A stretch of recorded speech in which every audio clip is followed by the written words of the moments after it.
लभियाए जना कबहे न प्रेमा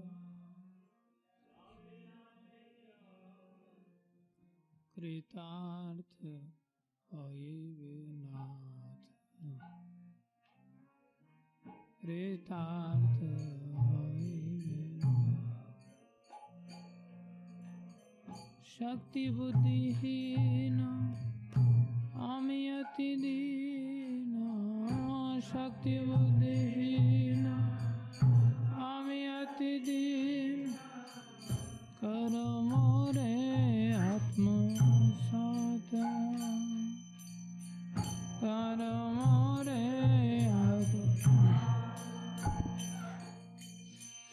योगिता विचारे किछु नहीं पाए योगिता विचारे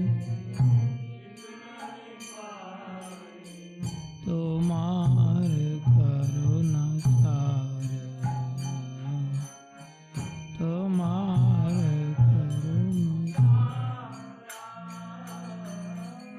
करुणा न होइले कांदिया कांदिया करुणा न होइले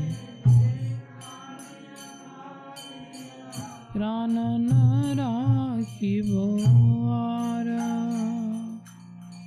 प्राण न राखिबो आरा गुरुदेव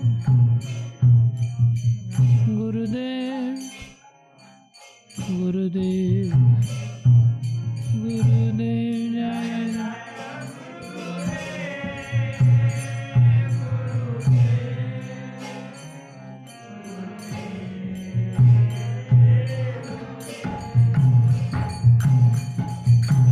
राधा माधव कुंज विहारी जय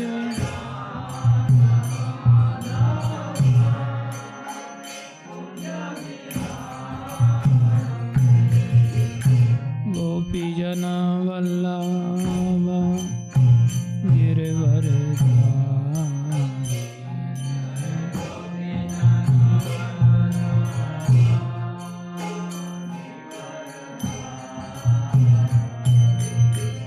गोपी जन वल्लभ गिरवर धारी जय गोपी जन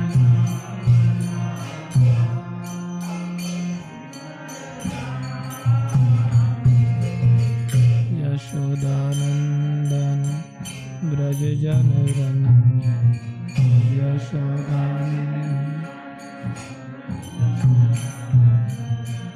यशोदानंदन ब्रज जन रंजन यशोदानंदन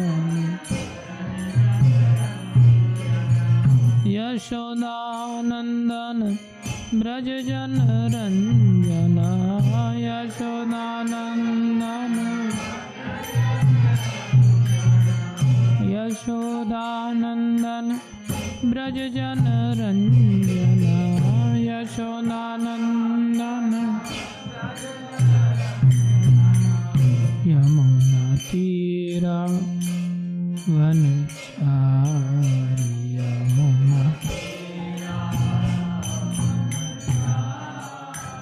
यमुना तीरा वनचारी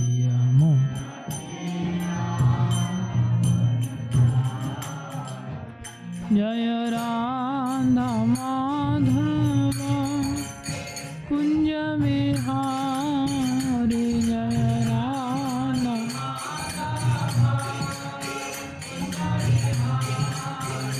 जय राधा माधव कुंज विहारी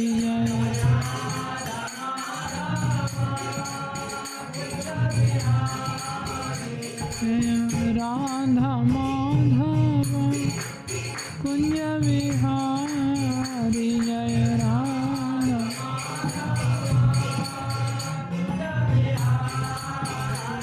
हरे कृष्णा कृष्णा कृष्णा हरे हरे हरे राम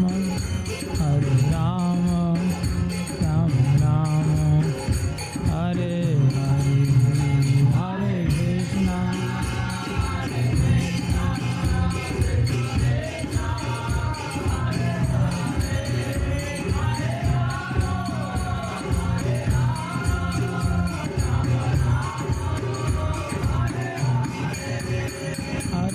कृष्णा हरे कृष्णा कृष्णा कृष्णा हरे हरे हरे राम राम हरे हरे हरे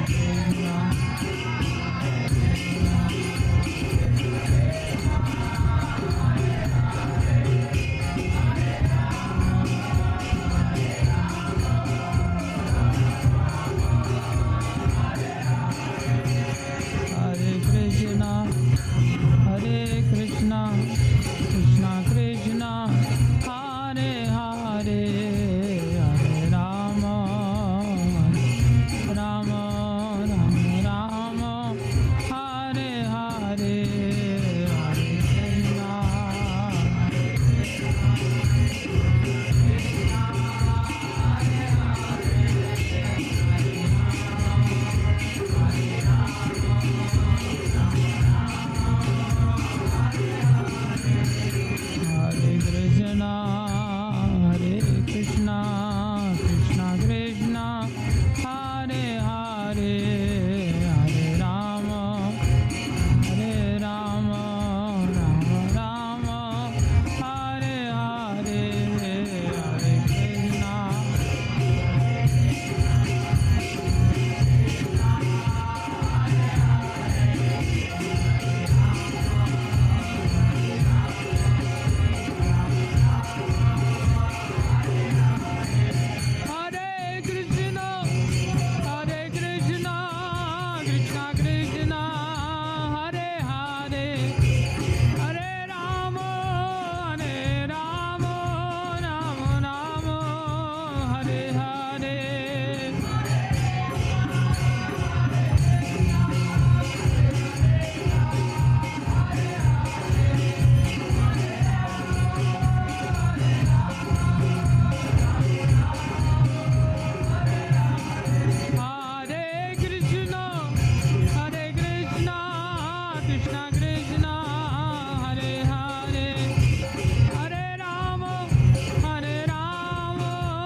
हरि नाम संकीर्तन महायज्ञ की जय। हरे कृष्ण महामंत्र की जय।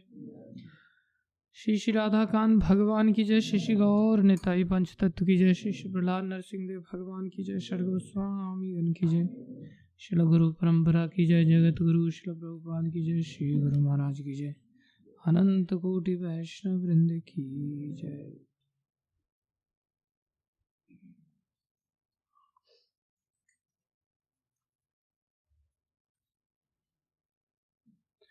यमुनापति प्रभु, आपका इस पर कवर चढ़ाने के लिए बहुत बहुत धन्यवाद।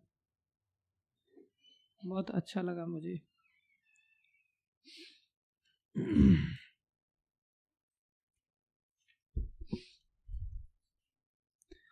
ओम नमो भगवते वासुदेवाय।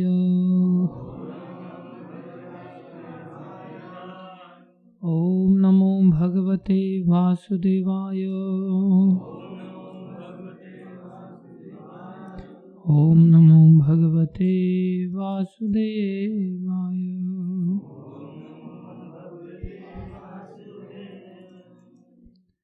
नारायणं नमस्कृत्यं नरं चैव नरोत्तमं देवीं सरस्वतीं व्यासं ततो जयमुदीरये।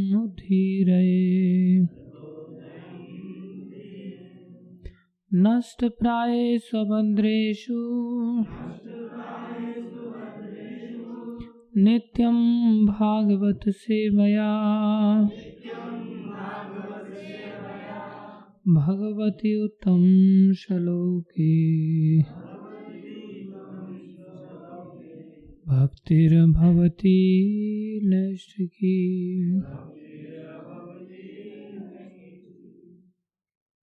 कौन सा श्लोक है? 15वां हो गया था, किसने लिया था?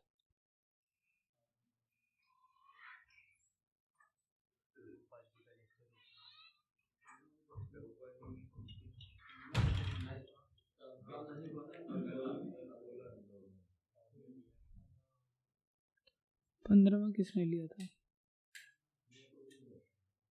कन्हैया प्रभु जी ने लिया था। मैं वही कह रहा हूँ, मैंने नहीं लिया। 14वां मैंने लिया था, 15वां कन्हैया प्रभु जी ने लिया।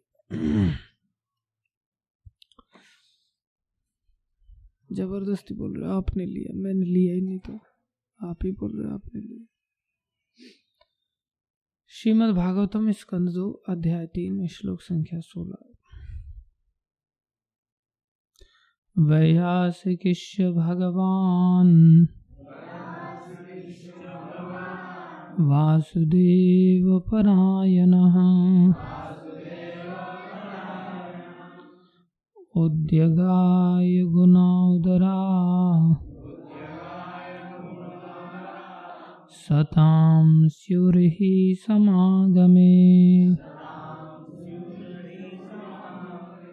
दिनेश राज नहीं दिख रहा?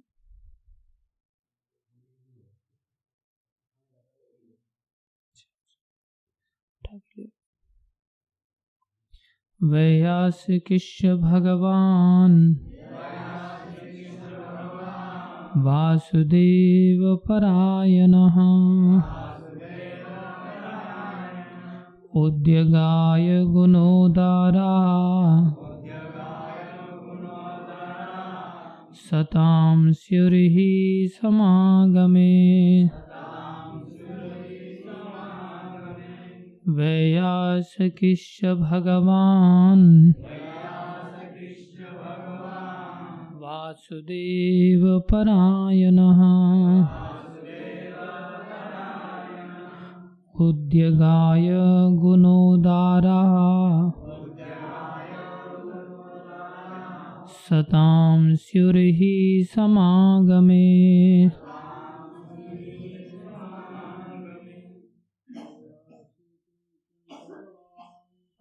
वैयासिकिश्च भगवान्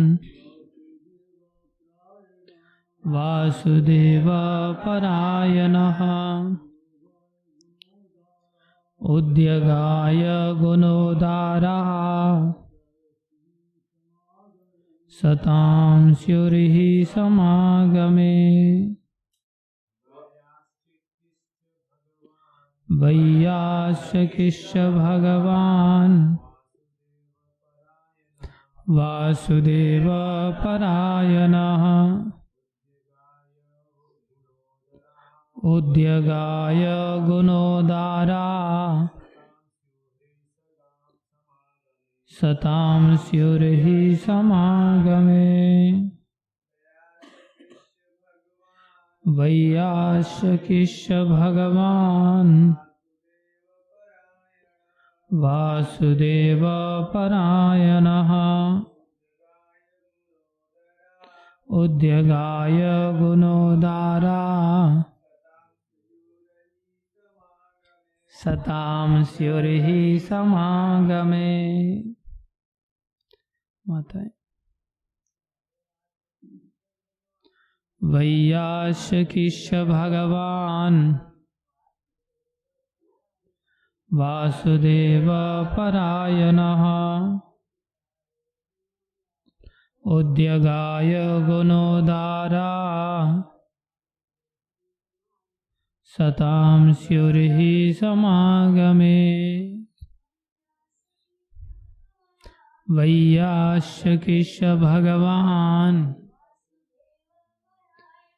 वासुदेव परायणः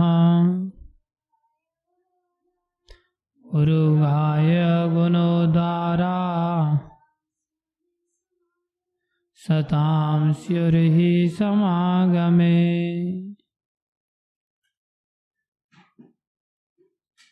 बच्चों में कोई पढ़ो कशिश। वैयासकिश्च भगवान् वासुदेव परायणः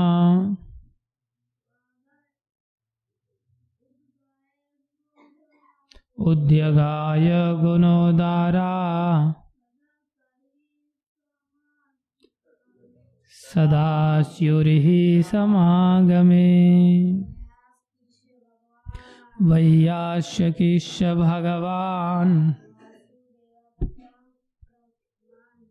वासुदेव परायणः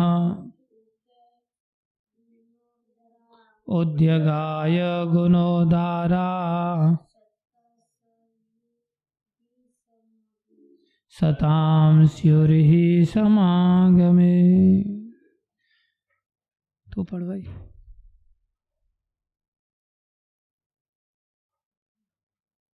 पढ़ो। वैयासकिश्च भगवान्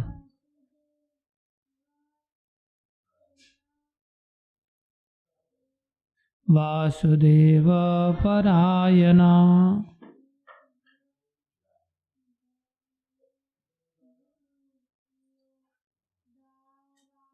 उद्यगाय गुणोदारा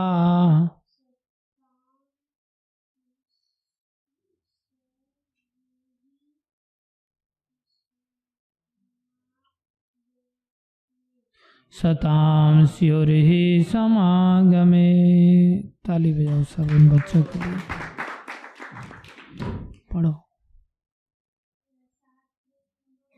वैयासकिश्च भगवान् वासुदेव परायणः उद्यगाय गुणोदारा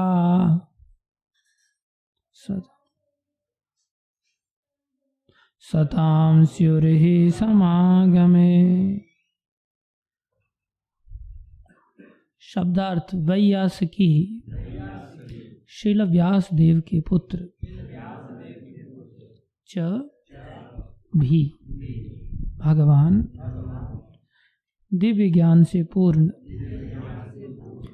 वासुदेव भगवान श्री कृष्ण पर परायणः अनुरक्त उद्यगाय महान दार्शनिकों द्वारा महिमान्वित भगवान श्री कृष्ण का। कहाँ जा रहे हो गणपत?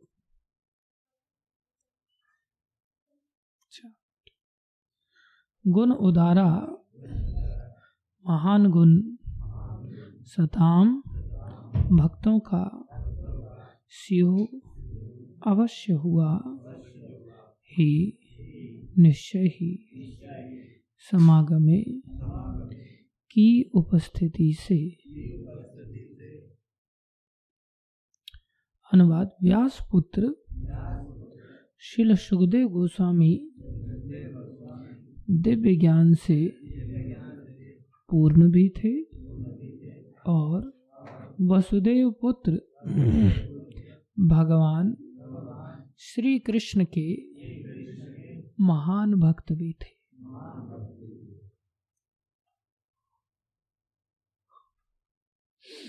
अतएव भगवान कृष्ण विषयक चर्चाएं अवश्य चलती रही होंगी, क्योंकि बड़े बड़े दार्शनिकों द्वारा तथा महान भक्तों की सभा में श्री कृष्ण के गुणों का गान होता रहता है। तात्पर्य अर्चनीय वंदनीय प्रातः स्मरणीय जगत गुरु श्रील प्रभुपाद जी द्वारा श्रील प्रभुपाद की जय। इस श्लोक में सताम शब्द अत्यंत महत्वपूर्ण है।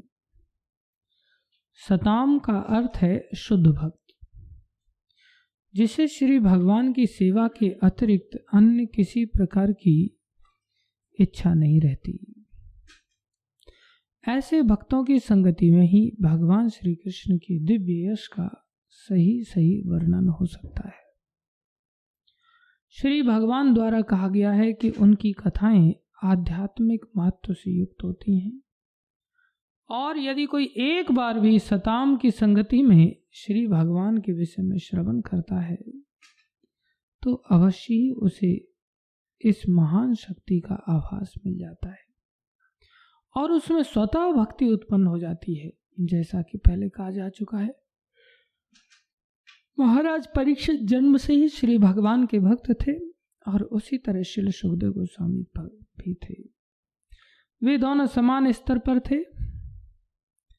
फिर भी ऐसा प्रतीत होता था कि महाराज परीक्षित राजसी सुविधाओं के अभ्यस्त थे, जबकि श्री सुखदेव गोस्वामी एक आदर्श महान त्यागी थे।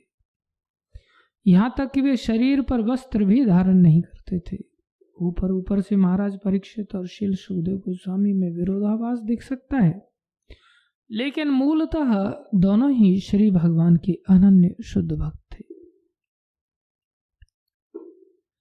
जब ऐसे भक्त इकट्ठे जुटते हैं तो उनके पास श्री भगवान की महिमा चर्चा करने या भक्ति योग के अतिरिक्त अन्य कोई विषय नहीं होता। श्रीमद् भगवद्गीता में भी जब श्री भगवान तथा उनके भक्त अर्जुन के बीच वार्ता हुई तो भक्तियों के अतिरिक्त कोई दूसरी चर्चा नहीं हो सकती थी। फिर भी इस पर संसारी विद्वान अपने अपने तरीके से सोच सकते हैं। श्री जीव गोस्वामी के मत अनुसार वैयासिकी ही शब्द के बाद च शब्द का प्रयोग यह बताता है कि श्री सुखदेव गोस्वामी तथा महाराज परीक्षित दोनों पहले से ही एक ही कोटि के थे।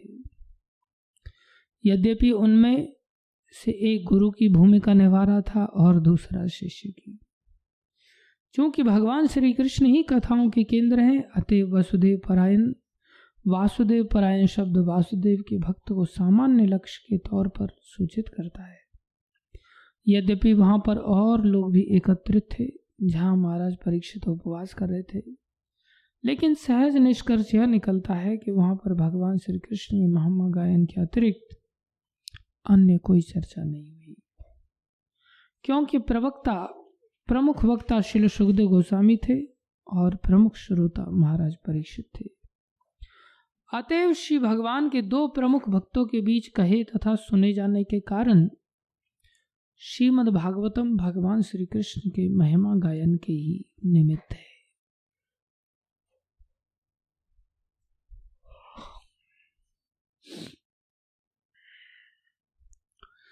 ओम अज्ञानं तिमिरन्धस्य ज्ञानञ्जनशलाकया चक्षुरुन्मीलितं येन तस्मै श्री गुरुवे नमः। श्री चैतन्य मनोभीष्टं स्थापितं येन भूतले स्वयं रूप कदा मह्यं ददाति स्वपदान्तिकम्। वन्देऽहं श्रीगुरुं श्रीयुतापदकमलं श्रीगुरुन् वैष्णवांश श्रीरूपं साग्रजातं सहगना रघुनाथान्वितं तं सजीवं साद्वैतं सावधूतं परिजनसहितं कृष्ण चैतन्यदेवं श्रीराधा कृष्णपदान् सहगण ललिता श्रीविशाखान्वितांश। हे कृष्ण करुणा सिंधो दीनबंधो जगत्पते गोपेश गोपीकांत श्री राधा कांत नमस्तुते। तप्त कांचन गौरंगी राधे वृंदावनेश्वरी वृषभानुसुते देवी प्रणमामि हरिप्रिये। वाञ्छाकल्पतरुभ्यश्च कृपा सिन्धुभ्यैव च पतितानां पावनेभ्यो वैष्णवेभ्यो नमो नमः। जय श्री कृष्ण चैतन्य प्रभु नित्यानंदा श्री अद्वैत गदाधर शिवासादि गौर भक्त वृंदा। हरे कृष्णा कृष्णा कृष्णा हरे हरे हरे राम हरे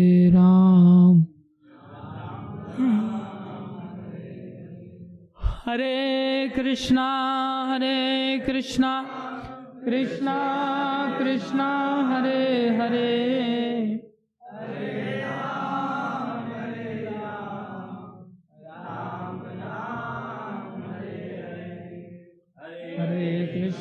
हरे कृष्णा कृष्णा कृष्णा हरे हरे हरे राम राम राम हरे। गुरुवे गौरचंद्राय राधिकाय तदालये कृष्णाय कृष्ण भक्ताय तद्भक्ताय नमो नमः।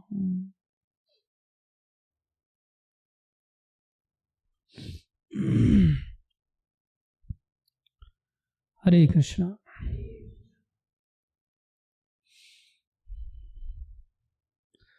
रोज इधर ही सब्जी काटने का, उधर नहीं, ठीक है? इधर ही काम करने का रोज। थोड़ी बहुत आवाज आए कोई बात नहीं, लेकिन यहाँ से आवाज वहां तक तो पूरी पहुंचेगी ना। लेकिन उधर मेरे को संतुष्टि नहीं होती, क्योंकि मैं इधर से पूछ नहीं पाता ना, तो बीच में पूछने के कारण आपकी आवाज फिर मेरे तक पहुंचना कठिन हो जाती। इसलिए रोज इधर ही काम करने का, ठीक है? बहुत अच्छी बात है।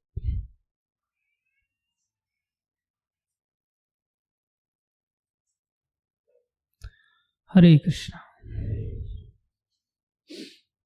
आप सभी भक्तों का हार्दिक अभिनंदन है, स्वागत है।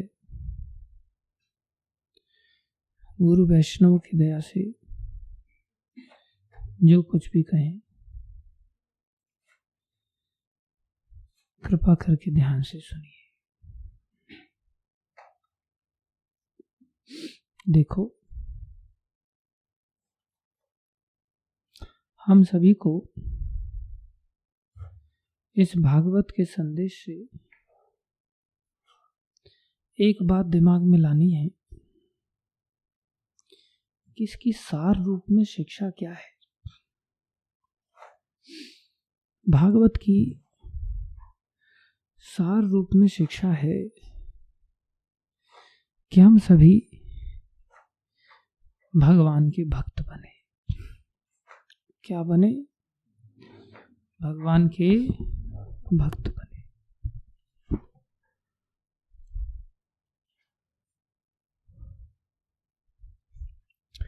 भगवान तो कोई नहीं बन सकता,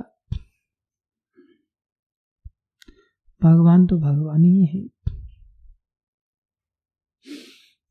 आनंद के घनीभूत अवस्थाएं हैं, उनको ही रस कहा जाता है। रसो वही सह, सारे रसों के स्वामी हैं, सारे रसों के स्रोत हैं। और हम यदि रसपान के इच्छुक हैं, विषपान के इच्छुक अगर नहीं है, कृष्ण रूपी रसपान के अगर इच्छुक हैं, जो देवताओं के अमृत से भी कितना गुना श्रेष्ठ है ऐसा कहा ही नहीं जा सकता। वो अद्वितीय रस, अद्वैत तत्व श्री कृष्ण के अंतर्गत ही है। अद्वैत माने जहां दूसरा किसी के पास नहीं है, दूसरा और कोई ऐसा सत्तावान नहीं है जिसके पास ऐसा रस हो। इसलिए ये अद्वितीय रस है। वो श्री कृष्ण का रस इतना प्राप्त होता है जीव को, इतना प्राप्त होता है कि कृष्ण भी आश्चर्य में डूब जाते हैं कि ये मुझसे ज्यादा रस कैसे ले रहा है। कैसी विचित्र बात है, ये मुझसे ज्यादा रस कैसे आ रहा है इसको।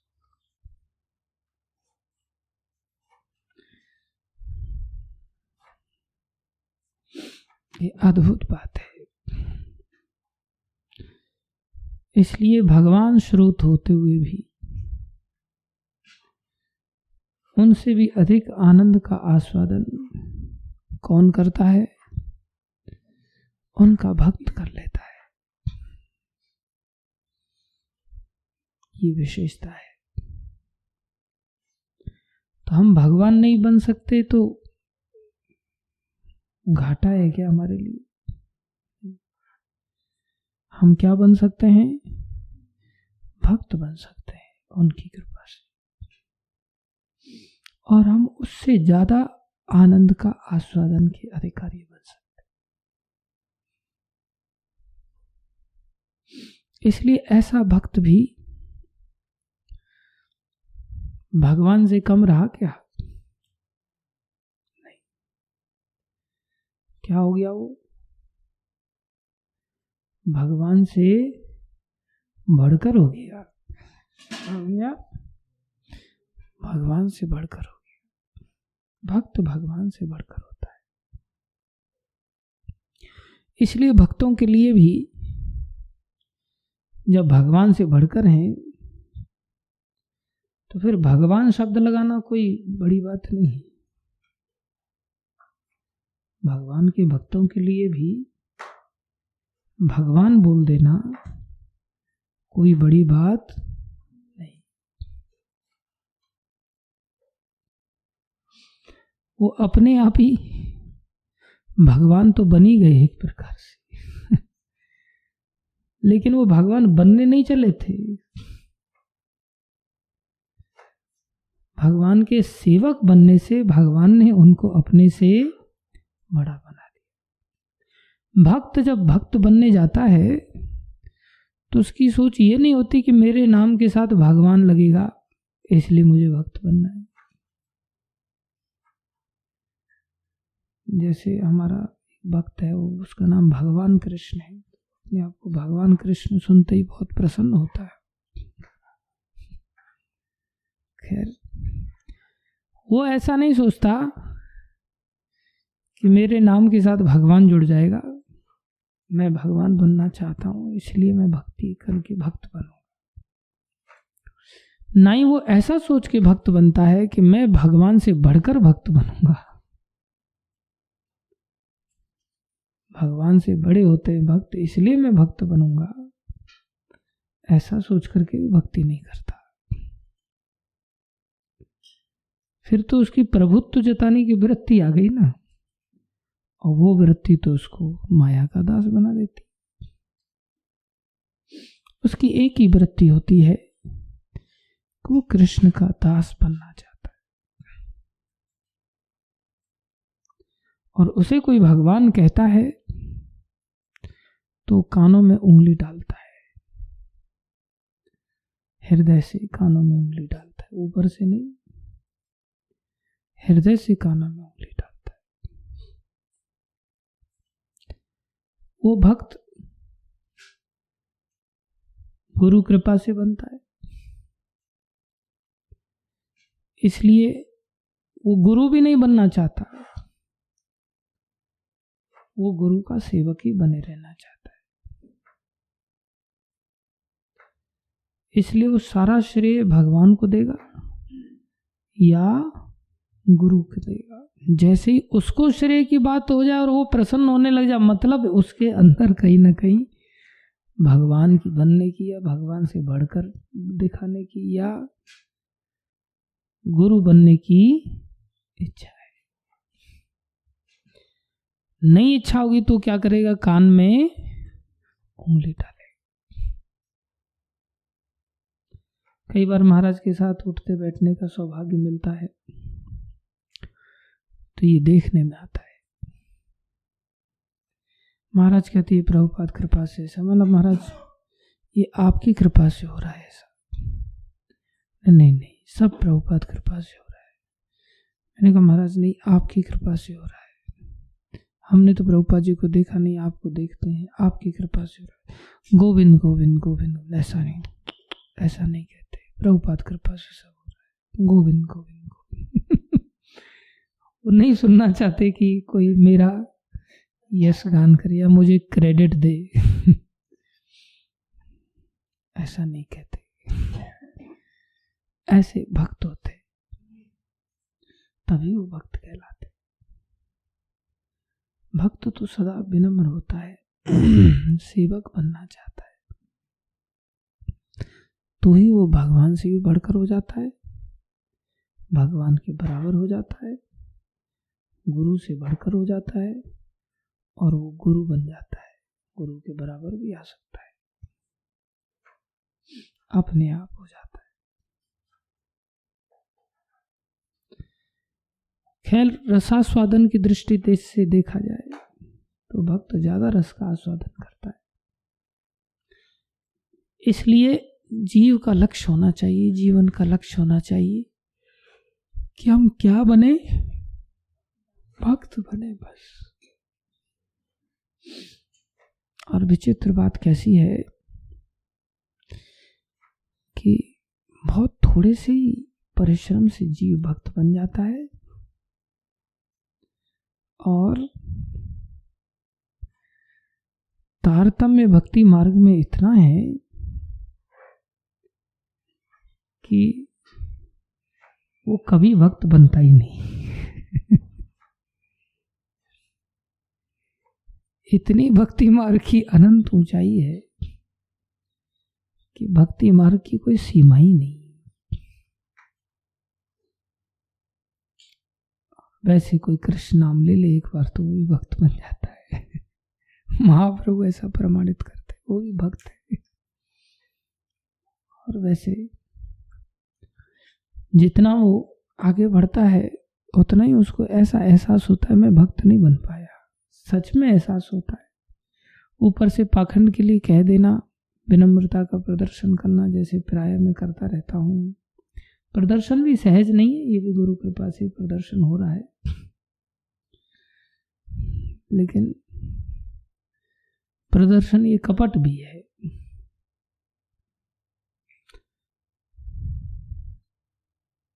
लेकिन जो सच्चे भक्त बन जाते हैं उनको ऐसी फीलिंग हृदय से होती है, ओहो मैं कहाँ भक्त हूँ, मेरी तो कोई सत्ता ही नहीं एग्जिस्ट करती। ऐसा बृहद भागवतामृत में देखने को मिलता है। एक गोप कुमार हैं जो भगवान के भक्त हैं, और वो देखते हैं कि अलग अलग प्रकार के भक्त लोगों के पास नारद जी विचरण करते हैं, और कोई भी भक्त अपने आप को ये नहीं कहता कि मैं भक्त हूँ। नारद जी को हर भक्त ये कहता है, अरे मैं कहाँ भक्त हूँ, दूर दूर तक भक्ति नहीं। इसलिए भक्ति की अनंत ऊंचाई है। कितनी ऊंचाई है? अनंत ऊंचाई है। और उस ऊंचाई की अलग अलग लक्षण है, इसलिए कोई सीमा नहीं। और ऐसे भक्त बनते कैसे? जो कि इतने श्रेष्ठ बन जाते हैं कि उनके लिए भगवान शब्द का उपयोग होता है। ऐसे भक्त कैसे बनते हैं? बोले उनका एक ही लक्षण होता है, वो वासुदेव परायण होते हैं। कौन होते हैं? वासुदेव परायण होते हैं। वो अहम के परायण नहीं होते, वो अहम के परायण नहीं होते, वासुदेव परायण होते। थोड़े वासुदेव परायण, थोड़े अहम के परायण भक्त तो ये भी हैं। परायण मतलब उनके अतिरिक्त और कुछ सोचना ही नहीं। वसुदेव के पुत्र कृष्ण अर्थात वासुदेव, कृष्ण का ही नाम वासुदेव है। तो जो कृष्ण के पीछे हो, उनके पीछे पीछे चले, उनकी चाह लेकर के चले, उनकी प्राप्ति की ही आशा लेकर के चले, उसको परायणता कहते हैं।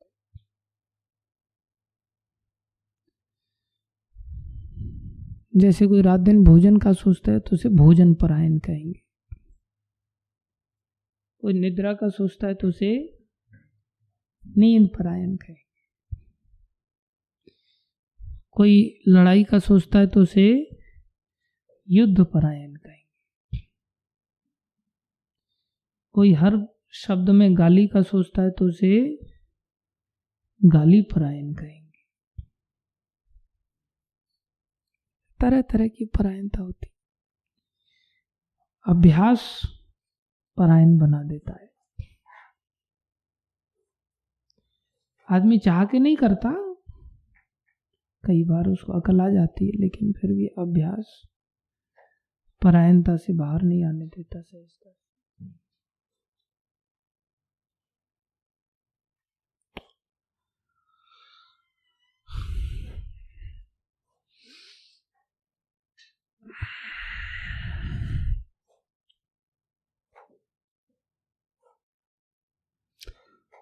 हम सभी अहम परायण भी होते हैं, अहंकार की पुष्टि चाहते हैं। संसार में गिरे हुए जीव सभी भगवान की दासता को भुला करके मिथ्या अहंकार से अपने आप को संबोधित करते हैं। मिथ्या अहंकार से संबोधित करने के कारण उस अहंकार की तुष्टि का ही विचार करते हैं। इसलिए वो विचार उनको अहंकार का परायण बना देता है। अपने ही बारे में सोचना। और जब हम इस दिव्य ज्ञान से पूरित होने लगते हैं, गीता भागवत की शिक्षाओं से, तो हमारा ये अहंकार धीरे धीरे कम होता है। एकदम से खत्म नहीं होता, धीरे धीरे खत्म होता है। तब फिर हम किसका सोचते हैं? कृष्ण का सोचते हैं। और कृष्ण के भक्त कृष्ण से भी बढ़कर होते हैं, इसलिए हम उनका सोचते हैं। तब हम भगवान का और भगवान के भक्तों का सोचते हैं, अपना नहीं सोचते। व्यक्तिगत सत्ता को लेकर के उद्विग्न नहीं होते।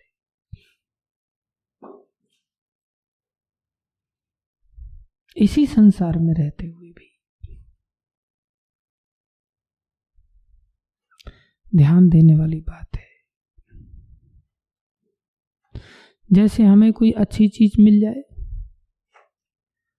तो उस अच्छी वस्तु को पाकर के भी स्वयं परायण होंगे, भक्त बनने पर नहीं होंगे।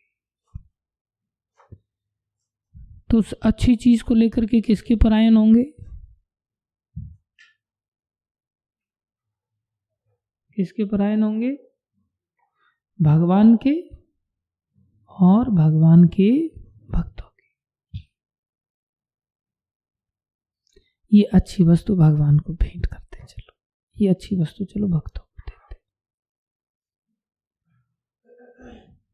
जब हमारा मिथ्या अहंकार शिक्षाओं से खत्म हो जाएगा। और बुरी वस्तु को लेकर के, मान लो कोई बुरी वस्तु आई तो उसको लेकर के किस चीज के परायण होंगे? भगवान के या भगवान के भक्तों के या खुद के? हाँ, खुद के परायण होना चाहिए। बोल तो दिया आप लोगों ने भी, बच्चे हो, मैंने भी बोल दिया खुद के परायण होना चाहिए, लेकिन हो नहीं पाते। शिव जी ऐसे वैष्णव हैं, भूतनाथ है। बोले भूत ठीक नहीं है, ये भगवान तक नहीं जाने चाहिए, इनको मैं ही हैंडल कर लेता हूं। इसलिए वो परम वैष्णव है। वो कौन है? परम वैष्णव, भूतनाथ है। देखो है कि नहीं भूतनाथ? लाइट आ गई। शिव जी परम वैष्णव है। ऐसे पुष्पों को धारण करते जिसमें से सुगंध नहीं आती। बोले ठीक है, इन सब पुष्पों को मैं ले लेता हूं। धतूरा, भांग, जहर, हलाहल, ये सब चीजें मैं ग्रहण करता हूं। ऐसे कौन होते हैं? वैष्णव होते हैं। मान लो अच्छा कमरा मिल जाए किसी को, तो अच्छा कमरा मिल गया, अच्छी वस्तु मिल गई, मैं तेरा सोच रहा था, तुम कहाँ था? गायब हो जाते हैं तुम पीछे। हाथ हिला रहा था ऐसे।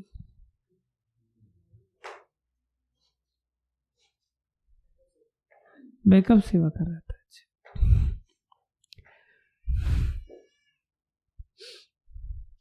क्या हुआ? बैठिए, आसन करेंगे। क्या हुआ? मान लो अच्छा कक्ष मिल जाए किसी को, तो अच्छी वस्तु है वो, तो उसको पाकर के अगर वो भक्त होगा तो किसके परायण होगा? भक्तों के या भगवान के। और कोई अगर गलत कमरा मिल जाए, जो चारों तरफ से कचरा भरा पड़ा है, दीवारें जड़ रही हैं, सीलन आ रही है, उसमें गीजर नहीं है, उसमें रूम हीटर भी नहीं है, उस गंदे कमरे को किसके परायण बनाएगा वो? खुद के परायण बनाएगा। नया स्वेटर मिल जाए, अच्छा वाला, तो किसके परायण सोचेगा उसको? किसी भक्त को दे देंगे, भगवान को दे देंगे। नया कंबल है, काम में आ जाएगा भगवान। कोई फटा पुराना स्वेटर पड़ा हो, जो पड़ा है बदबू आ रही है उसमें से, उसको लेकर के किसके बारे में सोचेंगे? इसको धो धा करके हम ही पहन लेते हैं। भक्त ऐसा सोचता है। मान लो किसी ने हरे कृष्णा प्रभु जी दंडवत प्रणाम, किसी ने ऐसा कहा, तो ये अच्छी बात है बुरी बात है? तो इस बात को लेके किसके परायण होगा भक्त?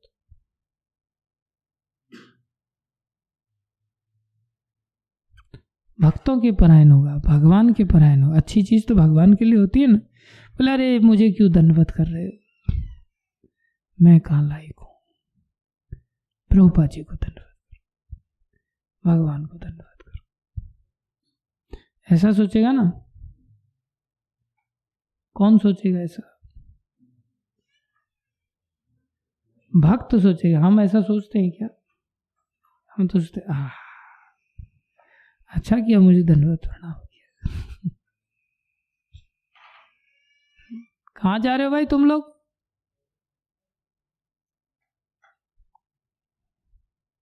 रुद्राक्ष बहुत एक्सपर्ट है तुम।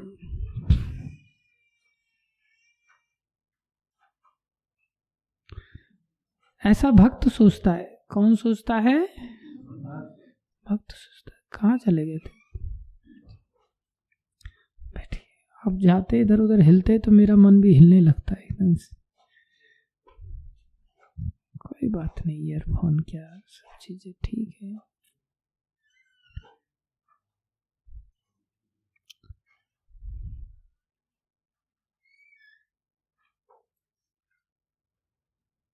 क्या भक्त ऐसा कहता है, देखो इसने मेरे को दंडवत प्रणाम किया है, समझा दो इसको?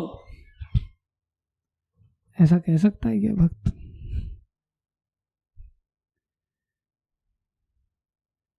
कहना तो चाहिए ना। अच्छी चीज उसके लिए थोड़ी है, अच्छी चीज भक्तों के लिए थोड़ी है, अच्छी चीज तो स्वयं के लिए थोड़ी। अच्छी चीज किसके लिए है? भगवान और भक्तों के लिए। अब किसी ने गाली दी तो गाली अच्छी बात है बुरी बात है? वो किसके लिए होनी चाहिए? अपने लिए होनी चाहिए। किसके लिए होनी चाहिए? अपने लिए होनी चाहिए।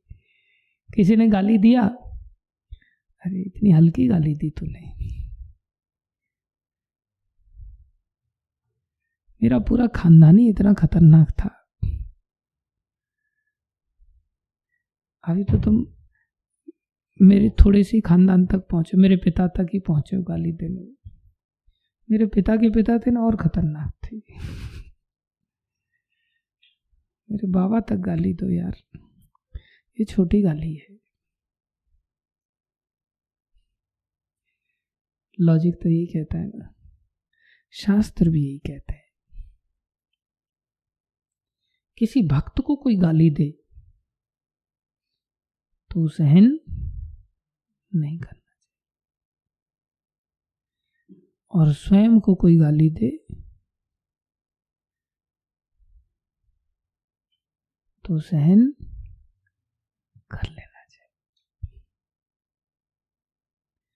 क्योंकि गाली अच्छी वस्तु नहीं है, बुरी वस्तु है। बुरी वस्तु के प्रति स्वयं परायण हो जाते हैं, उसको स्वयं भक्त स्वीकार कर लेते हैं। अच्छी चीज भगवान के लिए और भगवान के भक्त। लेकिन ये तभी संभव होता जब हमारे हृदय में अहंकार ना हो। शिवजी को कई गालियां दी थी राजा दक्ष ने, अकेले में नहीं, बड़ी सभा में गालियां दी थी। और वो ऐसे सामर्थ्यशाली हैं कि एक दो का नहीं, सारी सृष्टि का प्रलय करने की सामर्थ्य उन्हीं के पास है। और कैसे वैष्णव मुस्कुराते रहे, मुस्कुराते रहे। अब ये भाषण देना तो बहुत सरल है भाई।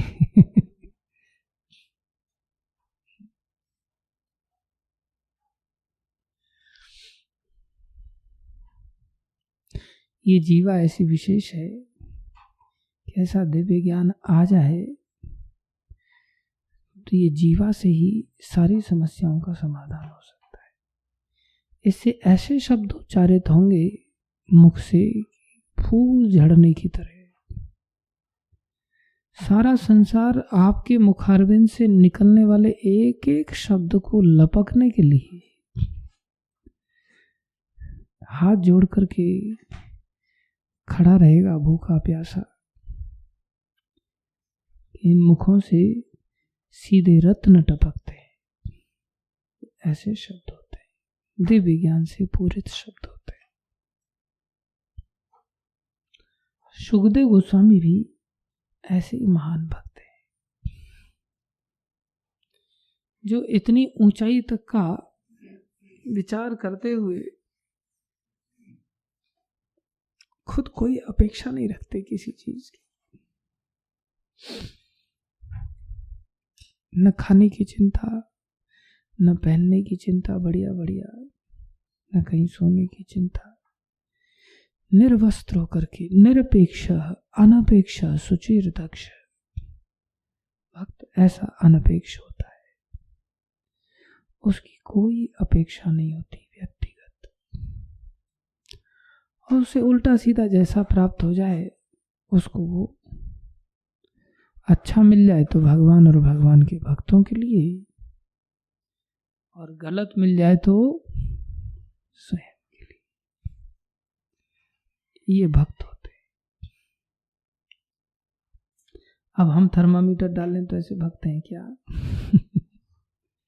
कितनी ऊंचाई की बात है। दूसरी ओर महाराज परीक्षित हैं। महाराज परीक्षित राजा हैं, देखा जाए तो बहुत अच्छे अच्छे वस्त्र आभूषण खान पान वगैरह सब कुछ, फिर भी उनको उन्हीं के समान स्तर पर कहा गया है। शुकदेव गोस्वामी के समान स्तर पर कहा गया। शिष्य बने हैं लेकिन समान स्तर है। क्यों? उनको ये ध्यान ही नहीं है कि मेरे पास ऐसा अच्छा अच्छा सब कुछ है। मर्यादा के कारण उन्होंने स्वीकार तो किया है राज सत्ता को, लेकिन जैसे उनके पूर्वज हैं उन्होंने भी जगत कल्याण के लिए चीजों को स्वीकार किया था। जैसे सूर्यदेव जगत कल्याण के लिए वस्तुओं का संग्रह करते हैं, जल का संग्रह करते हैं, और समय आने पर सारे जल का त्याग कर देते हैं जीव कल्याण के लिए। ऐसे ही पांडवों ने संसार के कल्याण के लिए राज्य सत्ता को स्वीकार किया और जगत कल्याण के लिए स्वीकार करते हुए उसमें आसक्ति नहीं की, और जैसे ही उस सत्ता को संभालने के लिए उनके पुत्र योग्य बन गए राजा परीक्षित, उसको त्याग करके चल पड़े। त्यागने में उनको दिक्कत नहीं हुई। अगर किसी व्यक्ति को परिस्थितिवश आश्रम में अगर जनरल गीजर काम ना कर रहा हो और किसी स्पेशल रूम का गीजर काम कर रहा हो और वो रूम का बाथरूम खोल दिया जाए कि आप इस गीजर को यूज़ कर सकते हैं, और वो थोड़ा सा पर्सनलाइज हो जाता है और उसको यूज़ करते करते करते करते बता दिया ये तुम्हारा नहीं है लेकिन तुम्हें टेम्परेरीली यूज़ करने के लिए दिया गया है, इतने में ही उसकी ऐसी आसक्ति हो जाती है कि जब उसको बोला ना जनरल गीजर चालू हो गए, अब आप इस बाथरूम को छोड़ दो, बाथरूम भी छोड़ा नहीं जाता। राजपाट क्या छोड़ेंगे? राजपाट क्या छोड़ेंगे? ये भक्तों की समता होती है। वास्तव में जो भक्त होते हैं ऐसे सम होते हैं।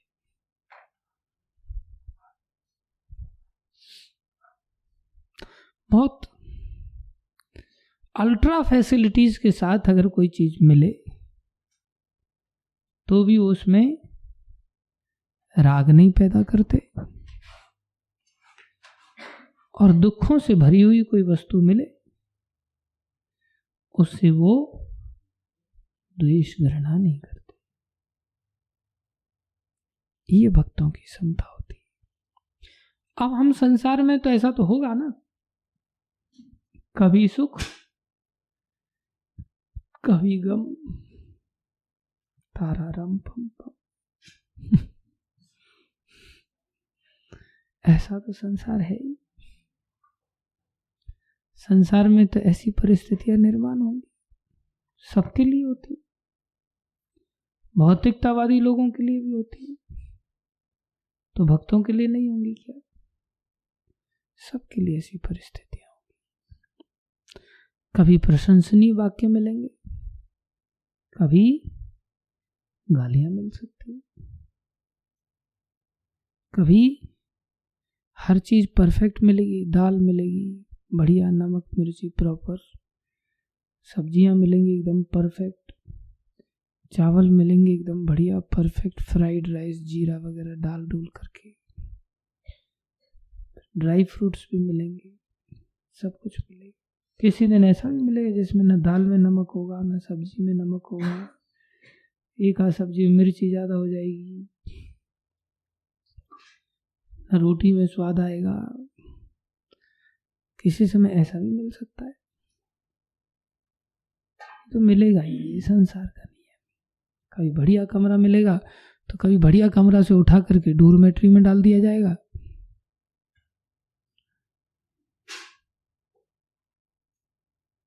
और कभी डोरमेट्री से उठा करके कमरे में डाला जा सकता है। कभी कमरे में डाल देंगे तो फिर वहां पानी आने लगेगा, कमरा लीक कर सकता है, फिर कमरे से बैग उठा के भागते नजर आएंगे, दूसरे कमरे में घुसेंगे, दूसरे कमरे से डोरमेट्री में डाला जा सकता है। सुन रहे हैं ना सब लोग, सुन रहे हैं ना? डोरमेट्री से टीन के पतरे में डाला जा सकता है। कितने बार हुआ ऐसा प्रेम वर्धनी माता जी?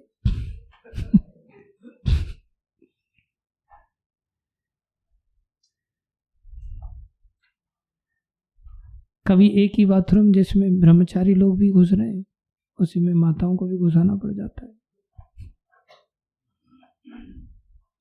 कभी माताओं के कमरे में ब्रह्मचारियों को नहलाना पड़ जाता है, कभी ब्रह्मचारियों में माताओं को घुसाना पड़ जाता है, कभी सबके लिए स्पेशल हो जाता है, और कभी पूरी तरह से पानी नहीं आता, सब बाल्टी लेके बाहर भागते। फिर ऐसी परिस्थितियों का निर्माण होता रहता है, और ये बाहर ही नहीं, हृदय तक होता है। अंदर भी इच्छाएं उठेंगी, अनुकूल इच्छाएं, प्रतिकूल इच्छाएं अंदर मन में भी उठेंगी, संसार में ही तो हैं। लेकिन भक्त आत्मा के स्तर पर हिलता नहीं। गीता में भगवान कह रहे हैं बाहर ही नहीं ऐसा होगा, तुम्हारे मन में भी होगा। मन में भी उत्तेजना आई, एक थप्पड़ मारूं इसको गाल पर, एकदम से सीधा लाल कर दो इसका, एकदम ऐसा क्रोध आता है इसको, मिसमिसी आती, एकदम दांत पीसने लगता है, ऐसा लगता है चूरन बना दो इसका मार मार के। यमदूत तो बाद में देखेंगे, आज मैं ही कल्याण कर देता हूं इसका, हड्डी पसली एक कर देता हूं, चाहे खुद में हड्डी नहीं हो।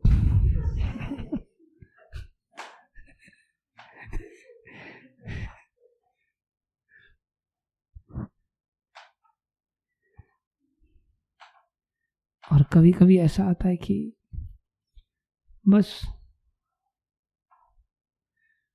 संसार की सारी सुविधाएं लाला की इसी को दे दें, इतना बढ़िया काम कर रहा है, इतना अच्छा है, लेकिन फूल के लट्टू भी नहीं होना है।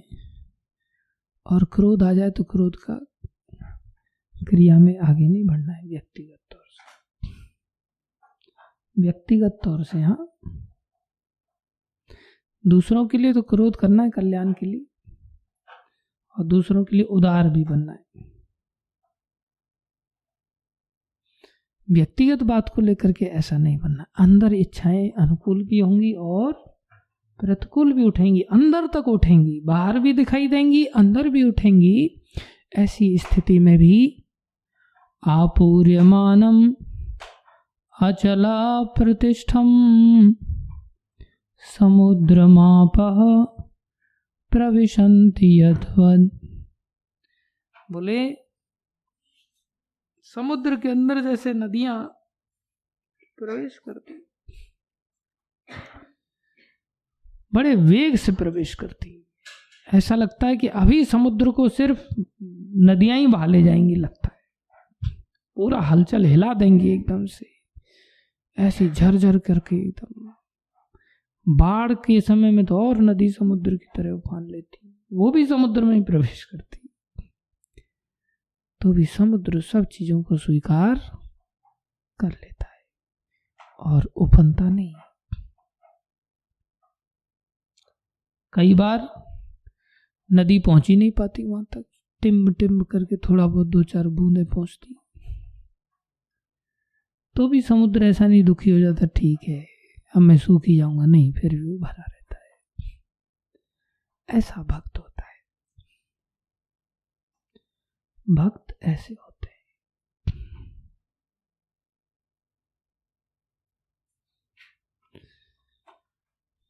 इसका मतलब ये नहीं है कि अब हम बिल्कुल ही भक्त नहीं है, कृष्ण नाम ले रहे हैं तो हम भी भक्त हैं, लेकिन भक्तों की ऊंचाई अलग अलग है। जो जितना बड़ा भक्त उतने ही बड़े रस का आनंद लेगा, उतना ही बड़ा स्वाद उसको मिलेगा, उतना ही आनंद में डूब जाएगा।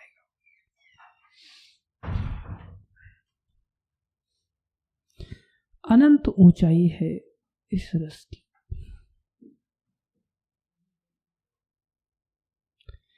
लेकिन जितनी मात्रा में अहंकार कम होगा, जितनी मात्रा में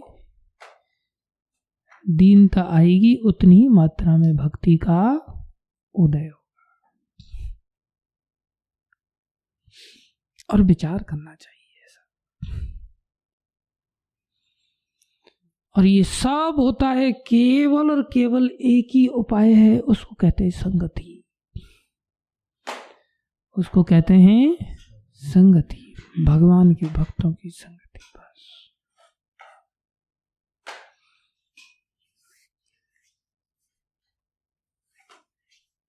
संगति अच्छी होगी तो जरूर परिणाम अच्छे आएंगे, संगति अच्छी नहीं होगी परिणाम अच्छे नहीं आएंगे।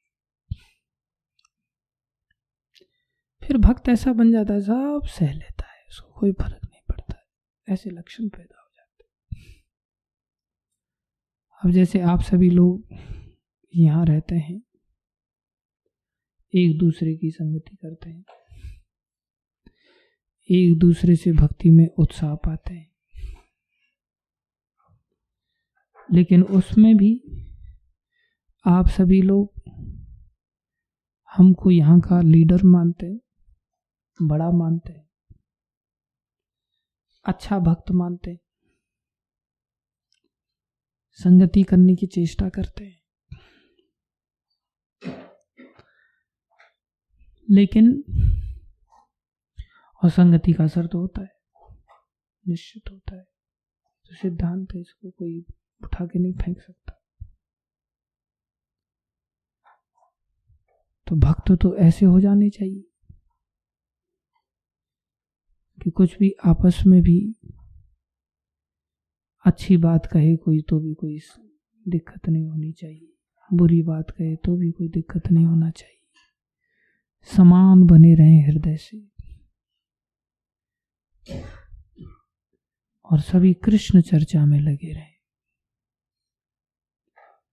कोई अच्छी बात को लेकर के समता चली जाएगी तो फिर उस बात की चर्चा होगी, कृष्ण चर्चा नहीं होगी, संसारी अच्छी बात की चर्चा होगी।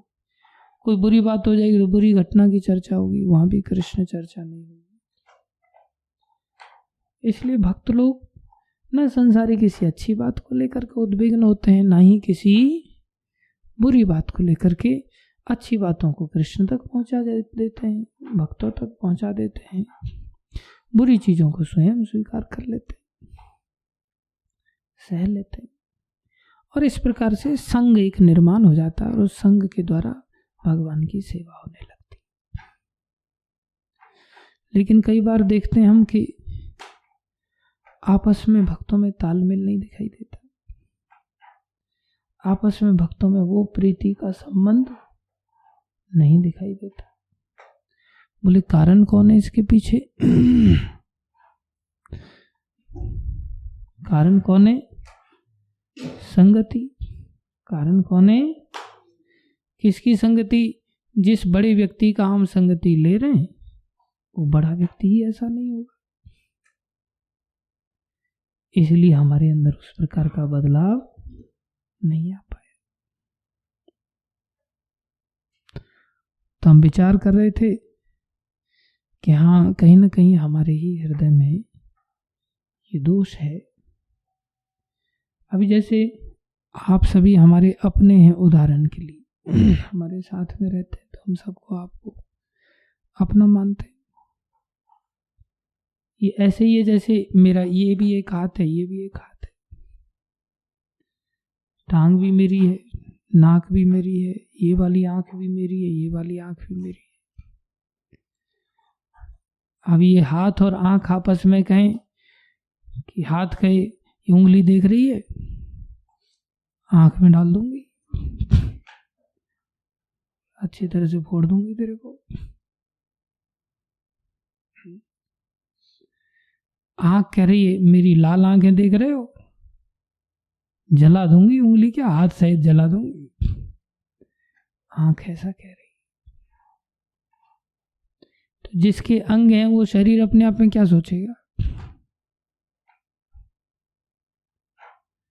ये लोग अगर ऐसे ही फोड़ डालेंगे एक दूसरे को और जला देंगे एक दूसरे को, तो फिर रोटियां कौन बेलेगा?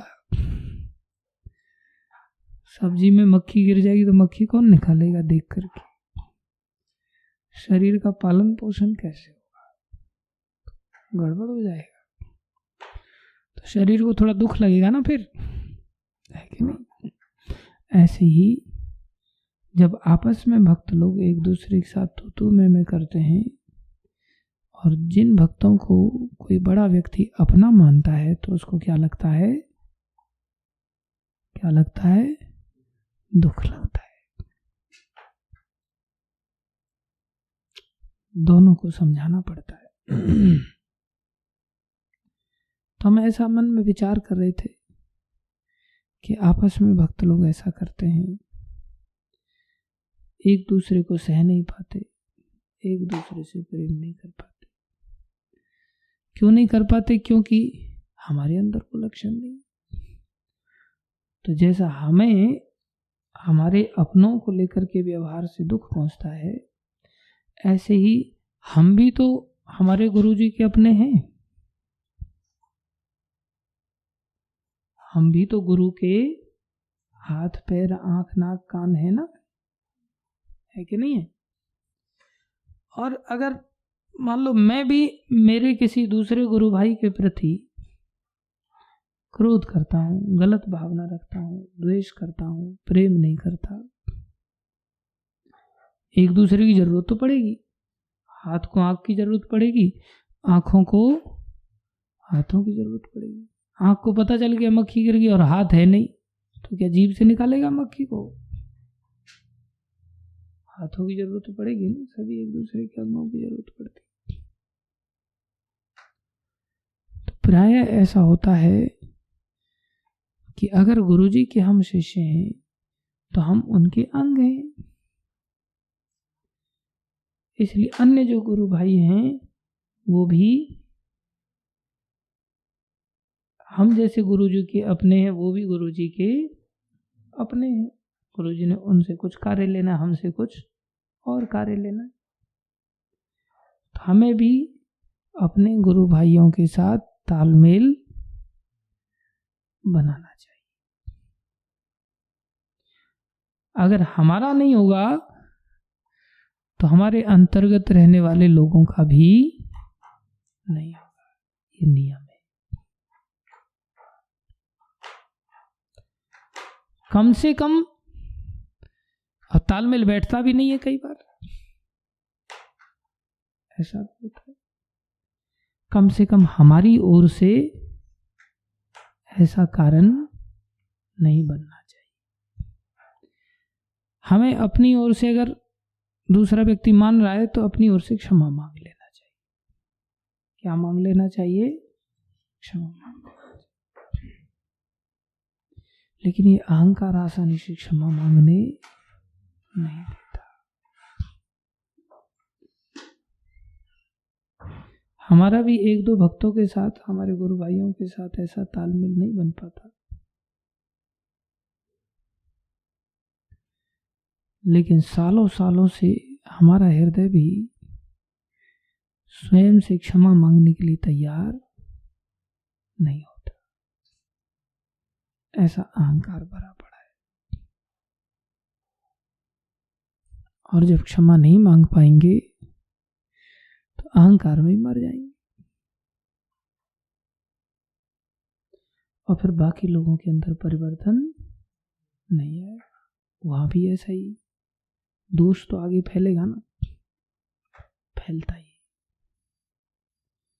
इसलिए दूसरा व्यक्ति क्षमा नहीं मांग पा रहा है, दूसरा व्यक्ति तालमेल नहीं बैठा पा रहा है, तो सबका तो ठेका नहीं ले रखा है। लेकिन व्यक्तिगत रूप से हम अपना ठेका तो ले सकते हैं। अपना ठेका लेते हुए क्षमा मांग लेना चाहिए। तालमेल बिठाने का प्रयास करना चाहिए, ईमानदारी से करना चाहिए। लेकिन हम सालों से जूझ रहे, अभी तक मन ऐसा नहीं बन पाया।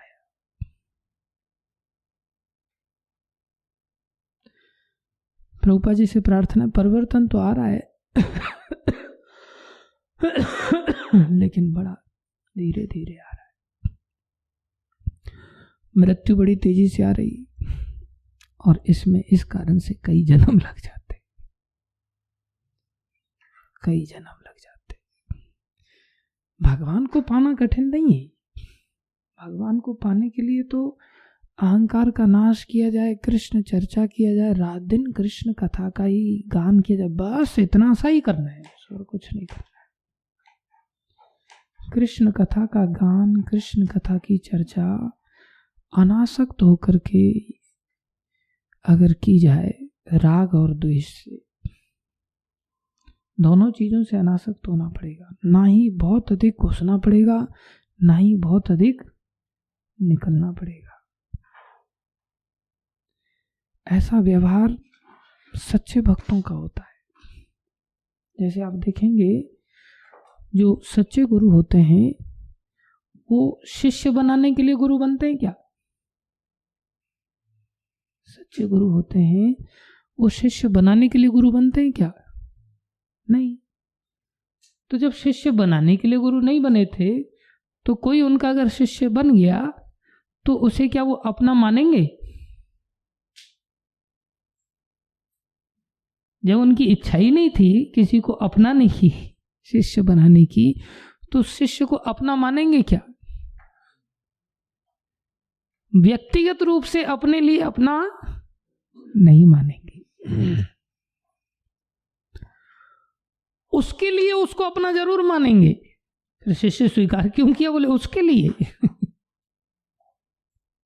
ये कितनी सूक्ष्म बात है। उसके लिए उसको अपना जरूर मानेंगे, अपने लिए कभी अपना नहीं मानेंगे। ये भक्ति बड़ी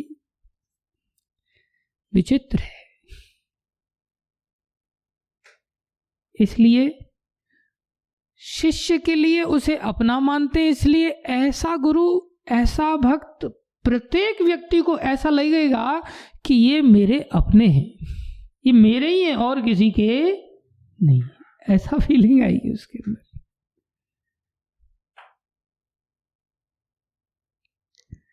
और गुरु को क्या फीलिंग आएगी? गुरु को क्या फीलिंग आएगी? इनमें से कोई अपना नहीं, अपने तो कृष्ण है बस। गुरु ऐसी फीलिंग करेगा। इसलिए गुरु को चाहिए कि वो शिष्य का कछु नहीं ले। गुरु को ऐसा चाहिए कि वो शिष्य का कुछ नहीं लेगी। अगर कुछ ले रहा है तो शिष्य में आशा बन जाएगी। जो गुरु करे शिष्य की आस, हरि भजन से भया उदास। हरि भजन नहीं कर सकता, शिष्य से कोई आशा नहीं, उसके हृदय में किसी से प्रेम नहीं है और उसके हृदय में किसी से घृणा भी नहीं है। सबको अपनाता है और किसी को भी अपनाता नहीं। सबको ऐसा लगता है कि ये मुझसे कुछ ज्यादा ही प्यार करते, मुझसे कुछ ज्यादा ही प्यार करते, मुझसे कुछ ज्यादा ही प्यार करते। हर व्यक्ति को वो भक्त अपना लगेगा, बहुत ही ज्यादा अपना लगेगा। सच्चा भक्त कभी ऐसा नहीं हो सकता कि आधे लोगों का ये बहुत अपना है और आधे लोग सोच रहे ये मेरा दुश्मन है। ऐसा नहीं सोचने में आएगा, प्राय नहीं सोचने में आएगा। कोई जबरदस्ती दुश्मनी बनाए तो कुछ कहा नहीं जा सकता उसका। इसलिए सच्चे भक्त इतने स्तर पर रहते हैं और इसी कारण से वो कृष्ण चर्चा निरंतर कर पाते। इसलिए भक्त बनने के लिए क्या करने की आवश्यकता है? केवल कृष्ण गुणगान करो और भक्त बन जाएंगे। लेकिन ऐसा कृष्ण गुणगान तभी संभव है जब हम राग द्वेष से अनासक्त रहे, न कहीं राग की चिंता, न ही किसी को अपना बनाए और न ही किसी को पराया बनाए। जो भी मिले बड़ी सुंदर हास्य मुद्रा के साथ दृष्टिपात करना चाहिए, प्रीति करना सीखना चाहिए। जो भी मिले हर व्यक्ति से प्रेम से व्यवहार करना सीखना चाहिए और प्रेम से व्यवहार करने के बाद उसका चिंतन नहीं करना चाहिए। चिंतन तो निरंतर श्री कृष्ण का ही होना चाहिए। ये नहीं हमने हंस के बात किया, सामने वाले ने हंस के बात किया, अब वो उसकी हंसी को लेकर के दिमाग में घुमा रहा है, वो उसकी हंसी को लेकर के दिमाग में घुमा रहा है। नहीं, हमने किसी से मीठे शब्द कहे, सामने वाले ने मीठे शब्द कहे, वो हमारे मीठे शब्दों का चिंतन कर रहा है, हम उसके मीठे शब्दों का चिंतन कर रहे हैं। नहीं, किसी ने हमारा तिरस्कार कर दिया, हमने उसका तिरस्कार कर दिया, हम उसको दिमाग में लेकर के घुमा रहे हैं। नहीं, Vaishnav etiquettes means forget and forgive. It may be a loving object to you और may not be loving object. उसमें भूल जाना चाहिए और अपनी यात्रा को आगे बढ़ाना चाहिए।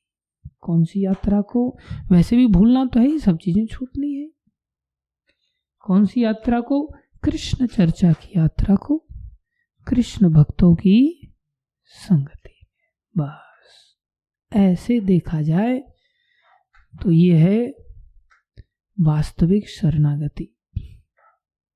सोवत जागत शरण तिहारी, सोवत जागत शरण तिहारी, सोवत जागत शरण तिहारी, सोवत जागत शरण तिहारी। एक क्षण भी कृष्ण के चिंतन के अतिरिक्त, भगवान जैसे ही भगवान के भगवत भक्तों के चिंतन के अतिरिक्त और कुछ याद ही ना आए।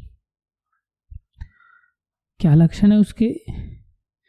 बोलहि सदा प्रिय वचन विचारी, बोलहि सदा प्रिय वचन विचारी, सोवत जागत शरण तिहारी, सोवत जागत शरण तिहारी, बोलहि सदा प्रिय वचन विचारी, बोलहि सदा प्रिय वचन विचारी।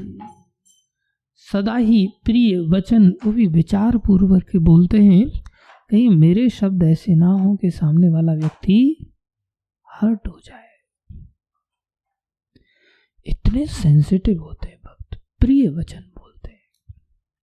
अप्रिय घटना को भी चुटकी में एकदम प्रिय बना सकते हैं। हम ऐसे धूर्त हैं, हम क्या, मैं अपनी बात कहूं। अभी जैसे सुबह दोनों भक्तों में ऐसी वार्ता चल रही थी, मैं विचार कर रहा था कि इस घटना को और अच्छा कैसे बनाया जा सकता था, और अच्छा कैसे बनाया जा सकता था।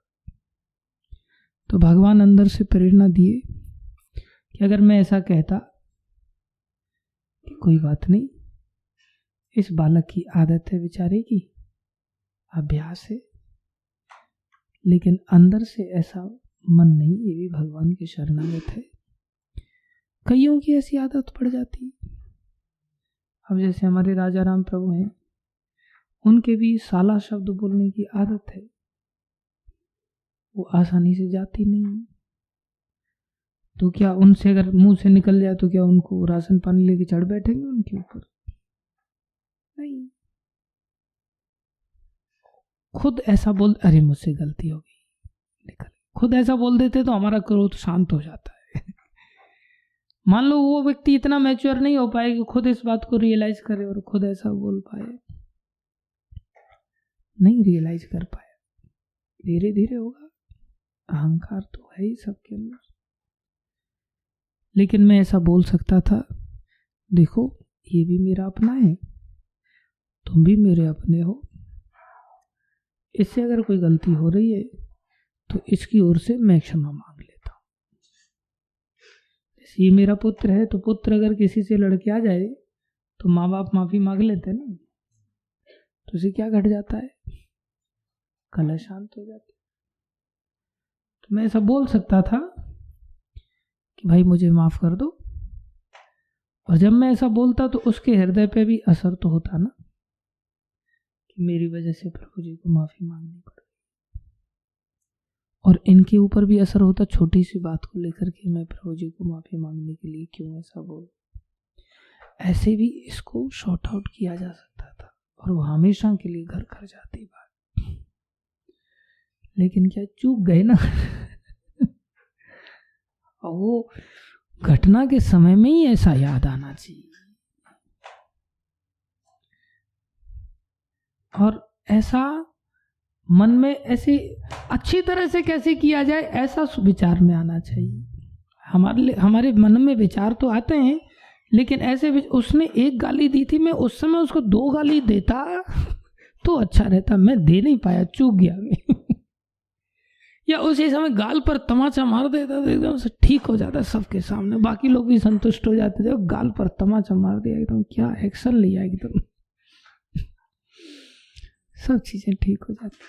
वो एक संसारी दृष्टिकोण है चीजों को हैंडल करने का। भक्ति के अंदर अहंकार की दीवार गिरानी पड़ती है, और फिर गेंद जब मारी जाए और दीवार सामने नहीं है तो गेंद लौट के नहीं आती, गेंद आगे चली जाती। दीवार होती है तो ही गेंद लौट करके आती है, रिवर्स मारती है। इसलिए हम सबके हृदय में अहंकार बहुत भरा पड़ा है कि नहीं उत्तम मोहन प्रभु? किसके हृदय में? मैंने हम सब की बात की तो आपने तब कहा कि हाँ सबके अंदर। बोलना चाहिए ना मेरे अंदर है प्रभु जी। क्यों आया आपके अंदर पता है? मेरी संगति के कारण। संसार में हम सभी को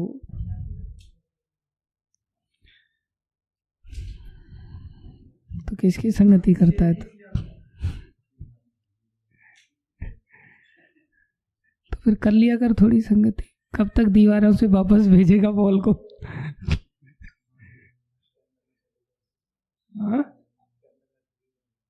ओह